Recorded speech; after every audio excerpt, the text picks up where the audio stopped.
அனைவருக்கும் வணக்கம். இன்றைக்கி அதே தேர்தல் திருவிழா பற்றி தான் பார்க்க போகிறோம்.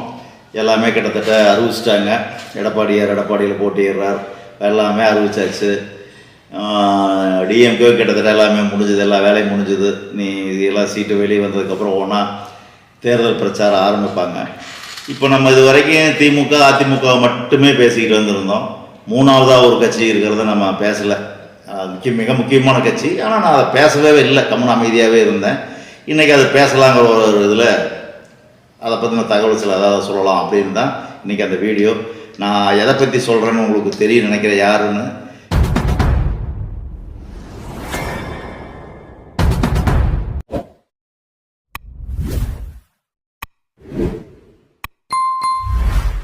யாராக இருக்கும்னு நீங்கள் நினைக்கிறீங்க?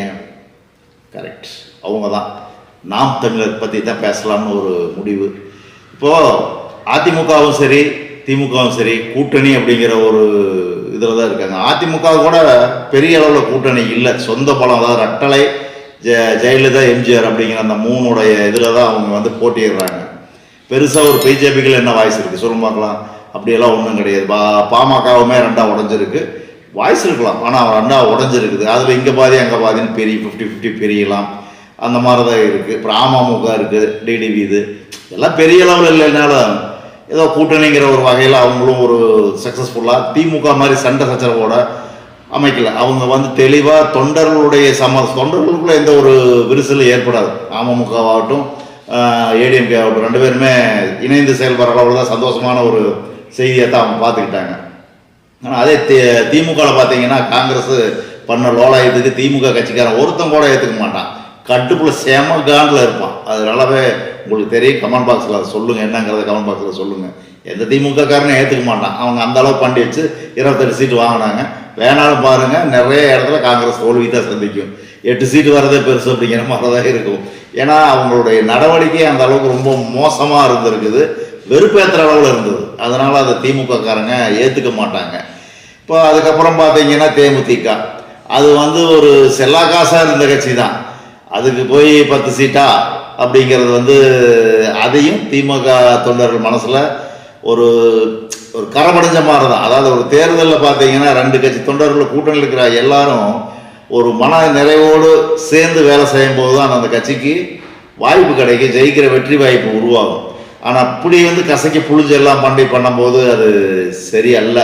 விடுதலை சிறுத்தைகள் மனசுலையும் இருக்கும், வெளியே காட்டிக்கல. ஒரு 8 சீட்டு கொடுத்ததுனால அவங்களுடைய கோபம் கொஞ்சம் தணிஞ்சிருக்கலாம். போன தடவை தலைவெட்டு சரி 2 சீட்டு சேர்த்து தானே கொடுத்துருக்குறாங்க அப்படிங்கிறதுனால கொஞ்சம் ஒரு மனநிறைவோடு அவங்கள இருக்கலாம்.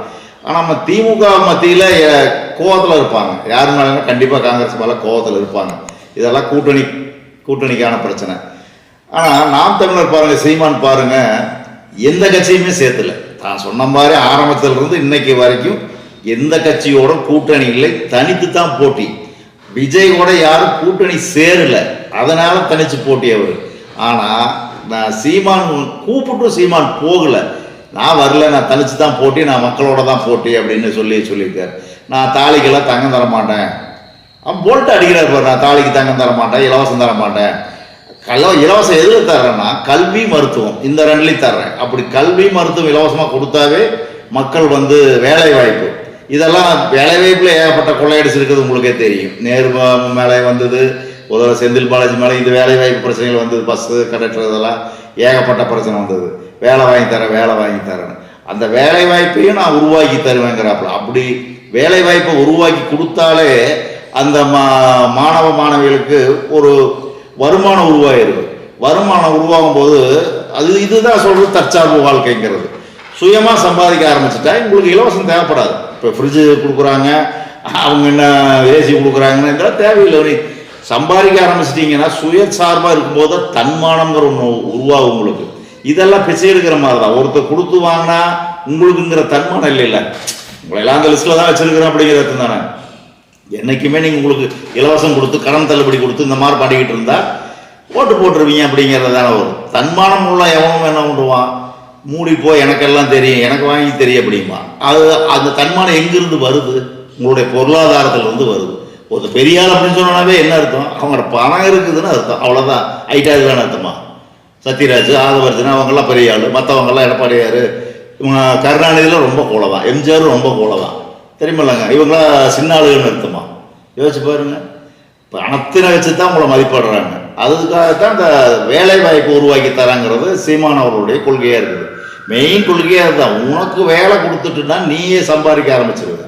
நீ சம்பாதிக்க ஆரம்பிச்சிருந்தா நீ எல்லாம் வாங்கிக்கிற, உன் குடும்பத்தை நீ காப்பாற்றிக்கிற, எல்லாமே நீ பண்ணிக்கிற. பிச்சை இருக்க வேண்டிய அவசியம் இல்லையே. ஒருத்தர் கையேந்தி நிற்கணுங்கிறது இல்லையே. இப்போ நாளைக்கு ஃப்ரிட்ஜுக்கு ஒருத்தர் நிற்பாங்க, இங்கே தாலைக்கு தங்கம் நிற்பாங்க, திமுக கொடுக்குற வாக்குறுதியில் அதுக்கு நிற்கணும். யார் ஜெயிச்சு வந்தாலும் அவங்க கொடுக்குறதுக்கோசரம் தான் ஓட்டே போடுறேன் அப்படிங்கிற மாதிரி இருக்கணும். அது தன்மானமானதல்ல. ஓட்டை விற்கக்கூடாது. தன்மானம் உள்ள யாரும் அதை செய்ய மாட்டாங்க. அவங்க பயன்படுத்துறதே வறுமையை பயன்படுத்துகிறாங்க. வறுமை தான் என்றைக்குமே எல்லாத்தையுமே இழந்து நிற்கும்.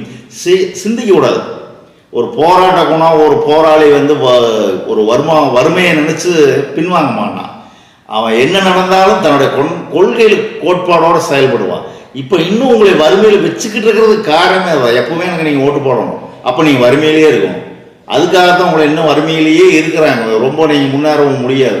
உங்களுக்கு வீடு கட்டி தரேன், பைப் லைன் தரேன் அப்படின்னா என்ன அர்த்தம்? வீடே இல்லாமல் இருக்கிறீங்கன்னு அர்த்தம். அந்த வறுமை கோட்பாட்டிலேயே உங்களை வச்சுக்கிட்டு இருக்கிறாங்க. அதுக்கு முடிவு கட்டுற விதமாக தான் சீமான் அவர்கள் சொல்வது நான் உங்களுக்கு வேலை வாய்ப்பு தர்றேன், மருத்துவம், கல்வி, இதை நான் உங்களுக்கு இலவசமாக தர்றேன் அப்படின்னு அவர் சொல்கிறார். அதுதான் நாட்டுக்கு முக்கியம். உங்களுடைய பசங்களுக்கும் உங்களுக்கும் முக்கியமே அதுதான். மருத்துவமும் சரி, கல்வியும் சரி, உங்கள் குடும்பத்துக்கு தேவையானது அதுதான். அதை இலவசமாக கொடுத்துட்டாவே தற்சார்பு நிலையை நீங்கள் அடைஞ்சிடுறீங்க. அதாவது சுயமாக சம்பாதிக்கிறதாங்க தற்சார்பு, வேற ஒன்றும் இல்லை. நீங்களே சம்பாதிச்சுக்கிட்டீங்கன்னா அது தற்சார்பு. அது வந்துடும். வேலை வாய்ப்பு கிடைச்சா தானே வருமானம் வருது. வேலை வாய்ப்பு இல்லாததான நோக்கத்தை கையாந்த வேண்டியதாக இருக்குது. அந்த வேலை வாய்ப்பு உருவாக்கி தரேன்னு சொல்கிறது தான் நாம் தமிழர் சீமான். அதை சிந்திச்சு பார்க்கணும். நீங்கள் அதை சிந்திச்சு செயல்படக்கூடிய நேரம் இந்த நேரம். அதுக்கான காணொலி தான் இது. நீங்கள் இலவசம் தர்றாங்க அப்படிங்கிறக்கோசரம் நான் எடப்பாடியாக இருக்கும்போ அல்லது திமுகவுக்கோ நீங்கள் வாக்கு செலுத்துறீங்கன்னா அது இப்போதைக்கு உங்களுக்கு ஏதோ ஒரு பொருள் கிடைக்கும். ஒரு ஃப்ரிட்ஜ் வேணுன்னா ஃப்ரிட்ஜ் வாங்கிக்கலாம். அந்த சொன்னக்குள்ள 269 அது அந்த மாதிரி இதில் என்னென்னு சொல்லியிருக்காங்களா, அந்த தேர்தல் அறிக்கையில் சொன்னதில் ஏதோ சிலது கிடைக்கும், எல்லாம் வாங்கிக்கலாம். அதை வச்சுக்கிட்டே நீங்கள் பொழைச்சிருவீங்களா? ஆயுசுக்கும் முடியாது. உங்கள் தலைமுறை முன்னேறணும் அப்படின்னா கல்வி வேணும். கல்வி வேணும் அப்படின்னாக்கா அது இலவசமாக இருக்கணும். அதுக்கு நாம் தமிழர் கட்சியுடைய கோட்பாடு தான் சரியானது. சிந்திச்சு பாருங்க. நான் அவங்களுக்கு சாலரா போடுறேன் அப்படின்லாம் நினச்சிடாதீங்க. அப்படிலாம் கிடையவே கிடையாது. அப்படி பார்த்தா தன்னால் நான் அதிமுகவுக்கு நிறைய வீடியோ காணொலி போட்டிருக்கிறேன். நாம் தமிழருக்கு அந்த அளவுக்குலாம் காணொலி போடல. தேர்தல் சமயத்தில் இதை பேசணும் அப்படிங்கிறதுக்காக தான் நான் அதை பேசுகிறேன். சிந்திச்சு பார்க்கணும். உங்கள் மகளுக்கும் சுய வேலை வாய்ப்பு கல்வியில் இலவசமாக கிடைக்குது, வேலை வாய்ப்பு கிடைக்குதுன்னா அதைத்தான் நீங்கள் தேர்ந்தெடுக்கணும். அதனால் நாம் தமிழரை ஓட்டு போடுறதுக்கு முன்னாடி ஒரு நிமிஷம் சிந்திச்சு பாருங்கள். ஏடிஎம்கே சூரியனுக்கு போகிறீங்களா, ரெட்டலைக்கு போகிறீங்களாங்கிறதுக்கு முன்னாடி சிந்திச்சு பார்த்துட்டு நாம் தமிழருக்கு ஒரு வாய்ப்பு கொடுக்கலாம் அப்படிங்கிற ஒரு எண்ணம் தோன்றினால் விவசாய சின்னத்துக்கு வாக்கு செலுத்துங்க. அது உங்களுடைய முடிவு தான். நாம் தமிழர் வந்தால் ஒரு வாய்ப்பு கொடுத்து பாருங்க. 5 வருஷம் கொடுத்து பாருங்க, என்ன ஆயிரும்? 10 வருஷம் 50 வருஷமாக இவங்க 2 பேரும் மாறி மாறி ஆஞ்சாங்களா? யோசிச்சு பாருங்க என்ன பண்ணாங்க. இன்னும் அப்படியே தான் வாங்குற மேலே இப்போ சேர்க்கிற மேலே எதை வச்சுருக்கிறாங்க, வேற ஒன்றும் கிடையாது. இவருக்கு ஒரு வாய்ப்பு கொடுத்து பாருங்க. அப்படி வரலன்னா அடுத்தது மாற்றிக்கலாம். அதில் ஒன்றும் தப்பு ஒன்றும் கிடையாது இல்லைங்களா? ஒரு 5 வருஷம் கொடுத்து பார்க்கலாம், எப்படி நடக்குன்னு பார்க்கலாம். அதில் இருக்கிற வேட்பாளர்லாம் பாருங்கள், எப்படிப்பட்ட ஆளுன்னு பாருங்கள், நல்லா இருக்காங்க. அதில் அவங்களாம் தப்பு செஞ்சாங்கன்னா மாற்றிக்கலாம். இப்போ ஏடிஎம்கேவும் சரி டிஎம்கேவும் சரி அதே ஊழல் பரிசாலி கூட்டம் தான், வேறு யாரும் கிடையாது. ஏடிஎம்கேலையும் சரி டிஎம்கேலையும் சரி ரெண்டும் ஒரே வேட்பாளர் தான். ஆரம்பத்தில் போன பீரில் எவ்வளோ கொள்ளையடிச்சாங்களோ எல்லாம் அதே கும்பல் தான் இங்கே இருக்குது. திமுகவும் பார்த்தீங்கன்னா அதே கும்பலையாக தான் இருக்குது. திருப்பி அவங்களுக்கே தான், வேற ஆளுக்கெல்லாம் கொடுக்குறதில்ல. என்னமோ நீங்கள் தான் சிந்திச்சு பார்க்கணும். விவசாய சின்னத்துக்கு ஓட்டு போட்டு ஒரு தடவை நாம் தமிழருக்கு நீங்கள் ஆதரவு தெரிவித்து பாருங்கள். அது உங்களுடைய முடிவிலே விடுறேன். நீங்கள் தான் முடிவு பண்ணிக்கணும் எப்படி என்னங்கிறத. எனக்கு மனசில் பட்டதை சொன்னேன். சரி, நன்றி. மீண்டும் அடுத்த ஒரு காணொளியில் நான் உங்களை சந்திக்கிறேன்.